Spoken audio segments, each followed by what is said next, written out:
Good morning student. Today we are going to learn about structure and operation of enhancement NMOS. After completion of today's session, you are able to explain the structure and operation of the enhancement NMOS transistor. First we start from the structure.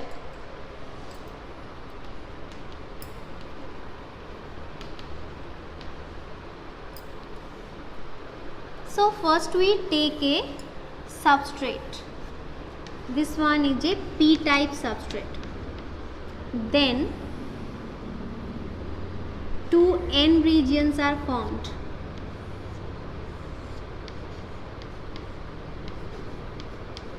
One act as source, another one act as drain, and this one is the body terminal. As we know, when two different materials join together, then the joining part is known as junction. Like this, here this one is the n region and this one is the p-type substrate. So this portion is the junction. So in MOSFET there is two junction present, and we know when there is a junction, then there must be a depletion region is formed around the junction. So depletion region is formed. Then a gate terminal is formed in between source and drain.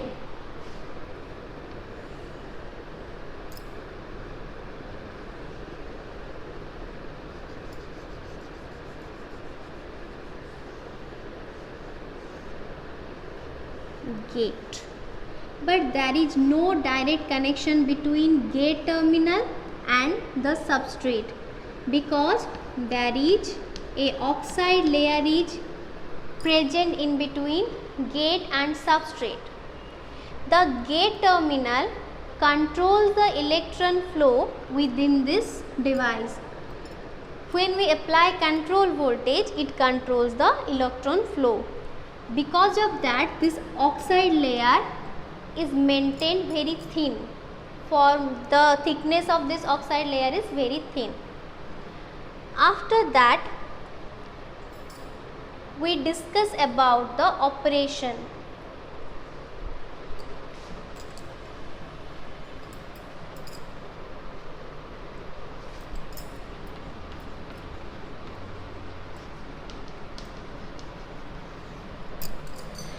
Always remember, in an enhancement type MOSFET, in the initial condition or at 0 voltage, there is no channel present within the device.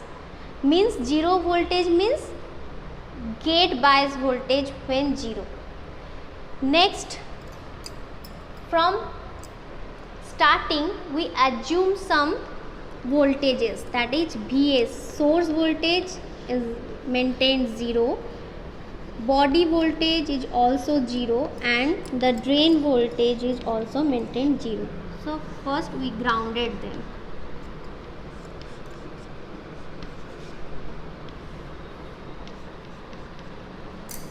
After that, we apply positive voltage to the gate terminal.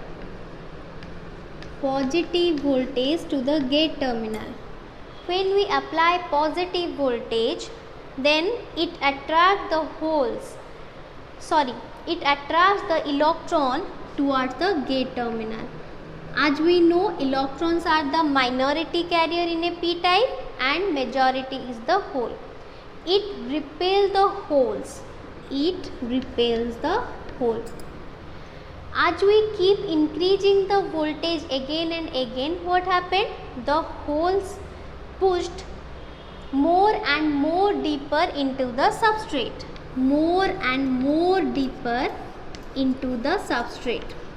And the electrons will be able to overcome the recombination with these holes, and they get attracted towards the gate terminal and accumulated at the surface of the substrate, or we can say near the oxide layer. So at a certain voltage, we observe that this region, in this region the number of electron is so high that we can say it becomes n-type. So in technical term, what we say, this region is inverted and this layer is known as inversion layer, means the channel is formed. The voltage at which the channel is formed is known as threshold voltage and denoted as Vt0. So Vgs greater than equal to threshold voltage to maintain the channel. Next, when we apply voltage maybe in source or drain side, then the current starts to flow. So this is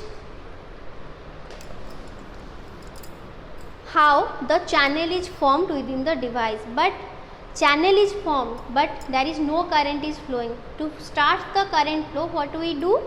We apply positive voltage at drain terminal, means voltage applied in this terminal. Another thing, as we say this layer is of n type and the substrate is of p type, means there will be also a junction is formed. So here also a deflection region exists. Okay, then we apply the positive voltage in the drain terminal. It starts attracting the electrons within the channel. So when it attracts the electrons, then within the circuit the current flow starts. Then we observe that before applying the drain voltage, the width of the channel is uniform throughout the region, but after application of drain voltage, it starts decreasing towards drain side. So when we apply positive voltage to a negative terminal, then we know what happened, means reverse bias increases. As reverse bias increases, then the deflection region is also increases. So due to reverse bias condition, the electron attraction capability of this region, that is nearer to drain side, starts decreasing. Because of that, the number of electron also decreases, and that's why the channel decreases towards the drain side. In another way, we can also say that the voltage, before applying the voltage to the drain, the voltage difference between source and gate, the voltage difference between gate and drain is same in the initial condition when we apply the voltage only in the gate terminal. But as we apply the voltage at drain terminal, what happened? The voltage difference between gate terminal and drain terminal starts decreasing, but here the voltage differences remain constant. So as the voltage difference starts decreasing, the attraction capability of this region also decreases. Because of that, the number of electrons decreases and the channel decreases towards the drain side.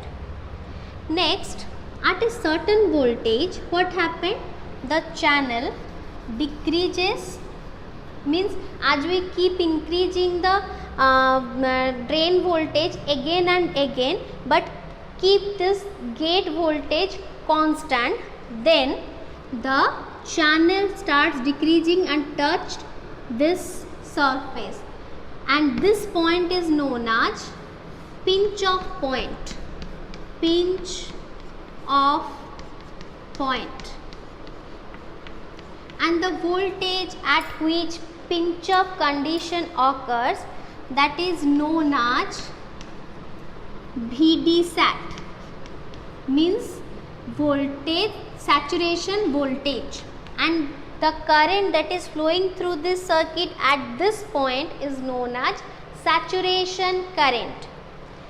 Then during this pinch off point, the voltage difference between VGS minus VDS equal to threshold voltage. So the condition for pinch off point is VDS equal to VGS minus VT0. Okay, then keeping constant the value of gate, if we increase the VDS value again more than the saturation voltage, means when VDS greater than VDSat, then the channel starts to decrease and it looks like that there is no current flow.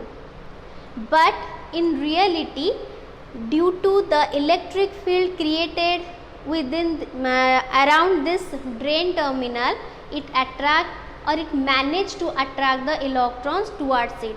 So current is flowing through the circuit, and the main thing is that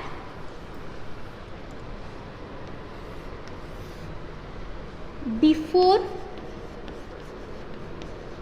pinch off point,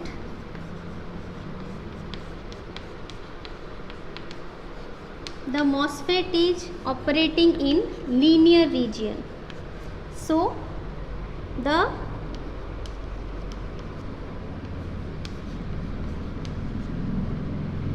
this current is increasing linearly, but after pinch off point, means if this voltage is the VDSat, then after VDSat voltage means pinch off point, the ID current remain constant. There is no increase in ID current.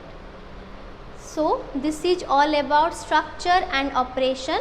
In the next class, we discuss about the MOSFET capacitance.